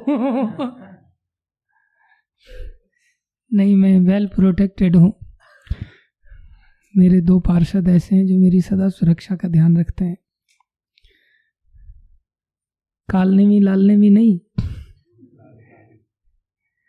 2 पार्षद हैं मेरे ऐसे, एक वाल्मीकि मुनि है, एक मधुसूदन प्रभु है। ये मेरे ऐसे पार्षद हैं जो सदा मुझे सावधान करते रहते हैं बहुत सारी चीजों से। अच्छे भक्त हैं ये, भाग्यशाली हूं मैं कि ये भक्त लोग मुझे पिंच नहीं, हाँ निंदक मेरे राखिए नहीं। आप लोग निंदा नहीं करते, करते होंगे तो आपस में करते होंगे, मेरे मुंह पर नहीं करते, लेकिन बड़े तरीके से आप लोग बातों को विनम्रता के साथ रख देते, अच्छा लगता है मुझे। तो ये मेरे कवच हैं, इसलिए तेरी संगति का असर मेरे ऊपर नहीं होगा। ये लोग हिम्मत करके कुछ कह पाते हैं, बाकी लोग तो हिम्मत करके नहीं कह पाते। बाकी लोग बेचारे डरे रहते हैं, भयभीत रहते हैं, जबकि मैं प्रयास ऐसा नहीं करता किसी को डराने का, धमकाने का। फिर भी मेरे को थोड़ी दिखाई देगा मेरा उग्र रूप, दूसरे लोग देख पाएंगे। हाथी को थोड़ी दिखाई देता है वो खुद कितना विशाल है, दूसरे लोग देख पाते हैं। तो मेरे पिछले जन्म की संबंध ये कोई लगते हो,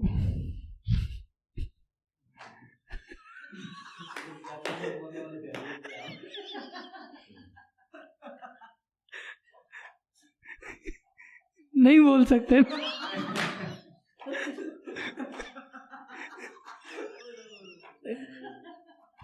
अहंकार के कारण नहीं बोल सकते। जब अहंकार चला जाएगा तो यहाँ आके वचन चेंज नहीं होंगे।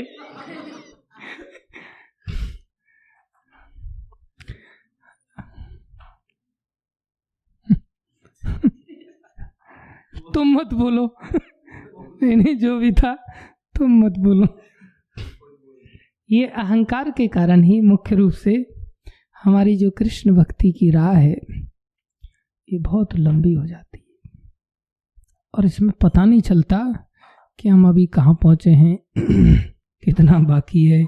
शास्त्र में सब बातें बताई हैं कि भाई आदौ श्रद्धा ततो साधु संगो अथो भजन क्रिया तथो अनर्थ निवृत्ति स्यात् ततो निष्ठा रुचिस तथा ततो भाव, हाँ ततो आसक्ति अथ आसक्ति ततो भाव, आगे प्रादुर्भावेत भवेत प्रेम। कुछ ऐसा श्लोक है, बहुत सुंदर रूप गोस्वामी वर्णन करते। तो ये स्टेप्स तो हैं, लेकिन ये स्टेप्स हमारे ऊपर निर्भर करता है कि हम इन स्टेप्स को किस तरह से पार करते हैं। ऊपर जाके नीचे आते हैं, नीचे जाके साइड में जाते हैं, या सीधे सीधे चलते हैं। सीधे चलते तो कितनी गति से चलते हैं। ये एक के ऊपर एक फूलों की परत की तरह, यहाँ से सुई चुभाओ, देरी नहीं लगती कि दूसरी जगह कब पहुंच जाएगी। फटाक से भी पहुंच सकती है, और चुभो ही मत तो फिर कभी पहुंचेगी। इसलिए भक्ति मार्ग हमारे अहंकार से बड़ा आड़म टेढ़म हो जाता है।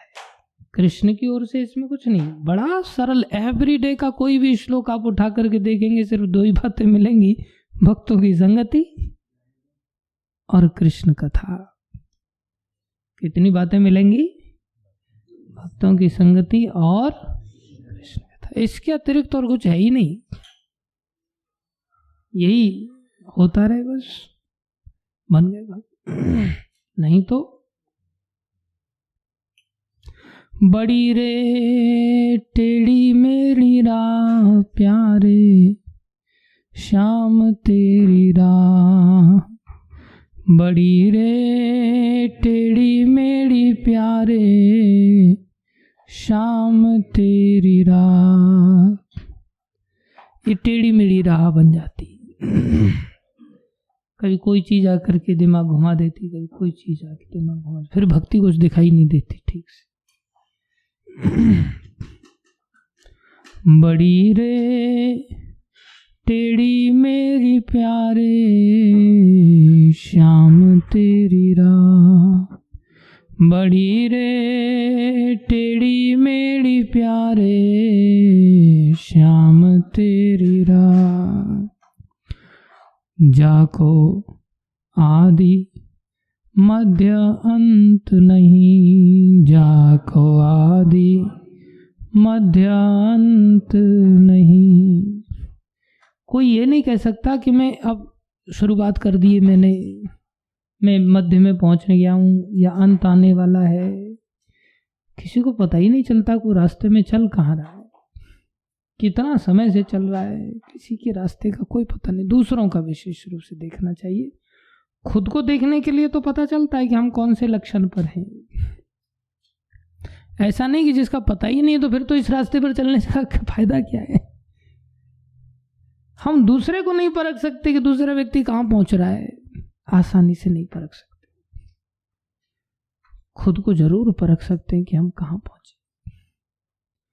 जाको आदि मध्य अंत नहीं, जाको आदि मध्य अंत नहीं। और अनंत अथाह, और अनंत अथाह, अनंत ऊंचाई है इसकी, कोई सीमा नहीं। भक्तों का कोई लेवल ही नहीं। जितना ऊंचा बनते जाओ बनते जाओ बनते जाओ। जैसे भगवान अनंत हैं, ऐसे ही भक्त की भक्ति की ऊंचाई अनंत है।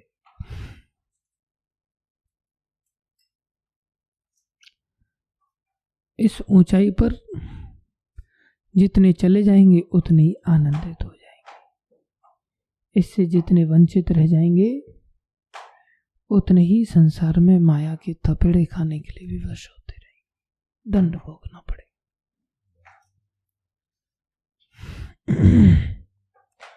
इसलिए अच्छे भक्त बने, शिव जी की तरह वैष्णव भक्त बने। सुखदेव गोस्वामी वैशायकिश अर्थात व्यासदेव के जो पुत्र हैं, च माने जो राजा परीक्षित हैं, दोनों ही भगवान हैं, दिव्य गुण से दिव्य ज्ञान से पूरित हैं। दोनों ही वासुदेव परायण हैं। कौन है? दोनों ही वासुदेव परायण हैं। प्रयास किया करें कि सुबह जप के समय में भी कोई काम धंधा याद ना आए, कोई चर्चा भी ना किया करें। बहुत ही इमरजेंसी सिचुएशन है तो चर्चा करें, नहीं तो नहीं। भागवत में भी ऐसा ही होना चाहिए। बोले वैसा किश भगवान वासुदेव परायण, दोनों ही वासुदेव परायण हैं।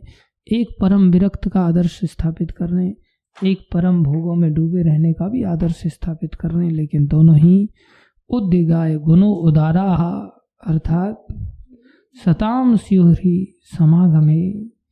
तो यहाँ वर्णन कर रहे हैं कि जरूर ही जो श्री कृष्ण हैं ये कैसे हैं, जिनका कि उद्दिगाय अर्थात गायन होता रहता है, किनके द्वारा?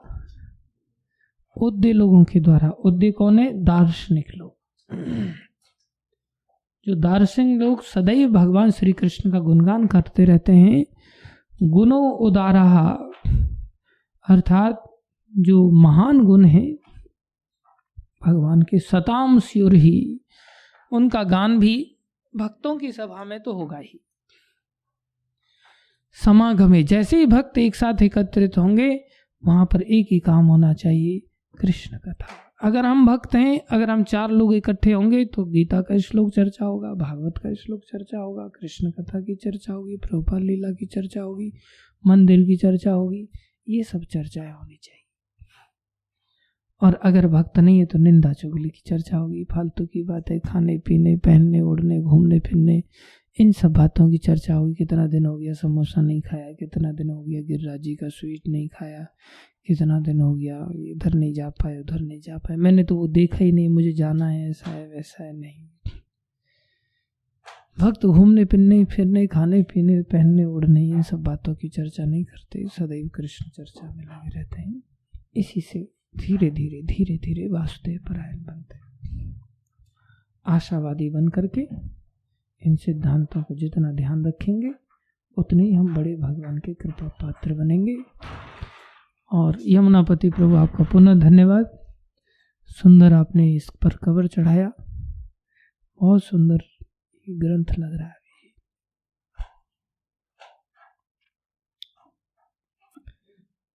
भगवान की वाणी भगवत गीता की जय, श्रीमद् भागवत महापुराण की जय, जगत गुरु श्रील प्रभुपाद की जय, श्री गुरु महाराज की जय, अनंत कोटि वैष्णव वृंद की जय। कोई प्रश्न किसी का? हरे कृष्णा प्रभु जी, दंडवत प्रणाम। प्रभु जी, गुरु के साथ शिष्य का कैसे संबंध होना चाहिए?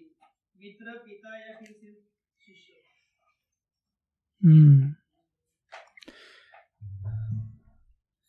गुरु का जो संबंध है वो सर्वांगीण संबंध के अंतर्गत आता है, सर्वश्रेष्ठ संबंध है। इसलिए समय आने पर गुरु मित्र की तरह व्यवहार करते हैं, समय आने पर गुरु पुत्र की तरह व्यवहार करते हैं, समय आने पर गुरु शिष्य की तरह शासन करने के लिए व्यवहार करते हैं। गुरु की ओर से हर तरह से संबंध होता है। हमें अपनी ओर से माता पिता मित्र आदि इन सभी के प्रति जो सम्मान दिखाते हैं, इससे बड़ा सम्मान गुरु के प्रति होना चाहिए। इसलिए हर बात गुरु के साथ शेयर की जानी चाहिए। लेकिन कई बार जो दीक्षा गुरु होते हैं वो शासनात्मक हमारे साथ संबंध रखते हैं, इसलिए हम भय के कारण हर बात उनके साथ नहीं कर पाते। ऐसी स्थिति में शिक्षा गुरु के साथ, जो कि दीक्षा गुरु के ही समतुल्य माने जाते हैं, उनको मित्रवत मानना होता है और उनके साथ बातों की चर्चा करनी होती है, हृदय को प्रकाशित करना होता है। और दीक्षा गुरु से पिता की तरह एक अत्यधिक महान समझते हुए उनको सम्मान देते हुए शासन स्वीकार करना होता है। ठीक है, हरे कृष्ण।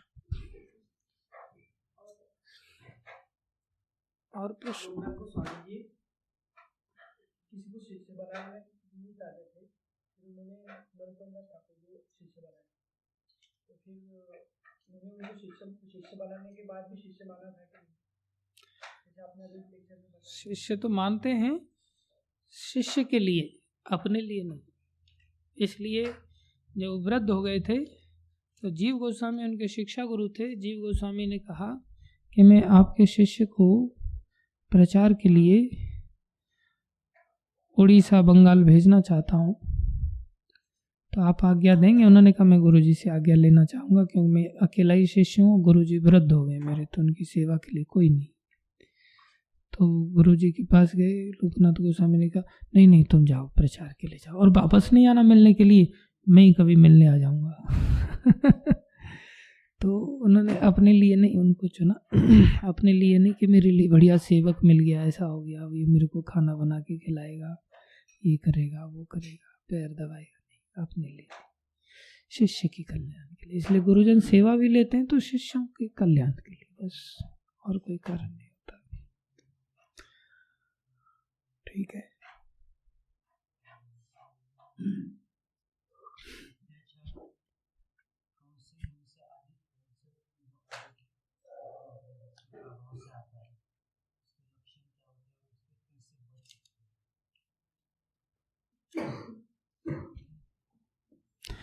मिथ्याचार का मतलब होता है बाहर से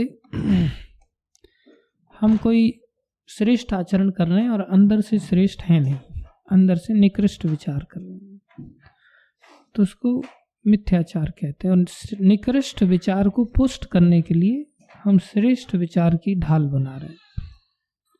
श्रेष्ठ क्रियाओं के पीछे हम दूसरे उद्देश्यों की पूर्ति करना चाहते हैं, इसे मिथ्याचार कहते हैं।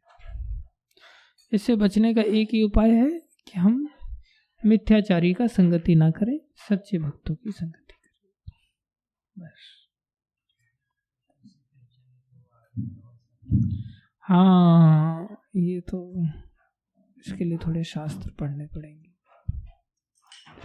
पहचानने के लिए भगवान से प्रार्थना करनी पड़ेगी, खुद भी थोड़ा संत बनना पड़ेगा। संत को मिले संत और ठग को मिले ठग।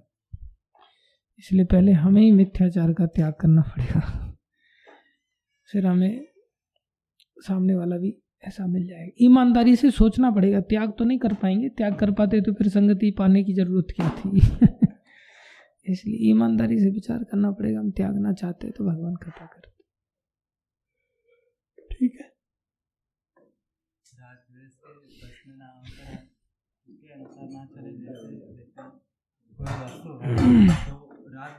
वस्तु में होता है या इंद्रियों में होता है? हाँ, इंद्रियों में पहले होता है, इसलिए वस्तु में बाद में पैदा हो जाता है। जैसे कोई चीज है, किसी को अच्छा लग रहा है, किसी को नहीं लग रहा है, इंद्रियों को अच्छा लग रहा है क्योंकि विषय तो जैसा हाँ, है वैसा ही है। इसलिए इंद्रिय पहले आसक्ति का कारण है, उसके बाद फिर विषय में आसक्ति हो जाती है। तो मुख्य कारण अंदर इंद्रिय में आसक्ति है, इंद्रिय आसक्ति नहीं होनी चाहिए, तभी विषय आसक्ति जाएगी। संगति, कृष्ण चर्चा, ऐसी संगति जहाँ कृष्ण चर्चा होती है।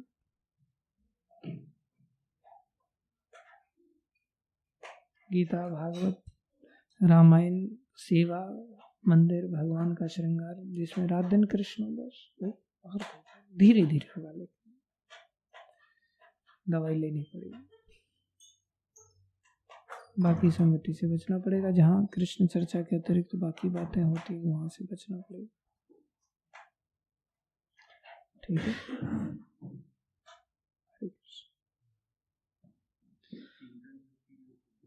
हाँ, चिंतन करने की शक्ति कर्मों से आती है। कर्म अच्छे होंगे तो ज्यादा चेतना जागृत होगी, कर्म दूषित होंगे तो डफर हो जाएंगे, डल हो जाते हैं। फिर विषयों का चिंतन होता है, ऐसा अच्छी भक्ति करने से होती है। जिस देश में इतना महान महान ग्रंथ जैसे गीता, भागवत, महाभारत वगैरह है, इतना महान सिद्धांत है, उस देश में ये कर्म कांड, विश्वास कैसे ये फिर ज्यादा हो गया? क्योंकि उस देश में प्रचारक लोग थोड़े ढीले पड़ गए। जब महान सिद्धांतों का प्रचार अच्छा होता है तब फिर सब लोग सुधर जाते हैं। अभी जैसे जो जानने वाले हैं वो आराम से जा करके कथा करके आराम से सो जाएंगे, तो प्रचार कौन करेगा? जब कथा में हमें यहाँ चीज़ पता चल रही है, हम किताब उठा करके मार्केट में जाएंगे तो लोग बदलेंगे, जिम्मेदारी हमें उठानी पड़ेगी। तो प्रचारक लोग ढीले पड़ गए, इसलिए ऐसा हुआ। फिर गलत प्रचारक आगे फिर भुगतान करना पड़ता। समझ आए?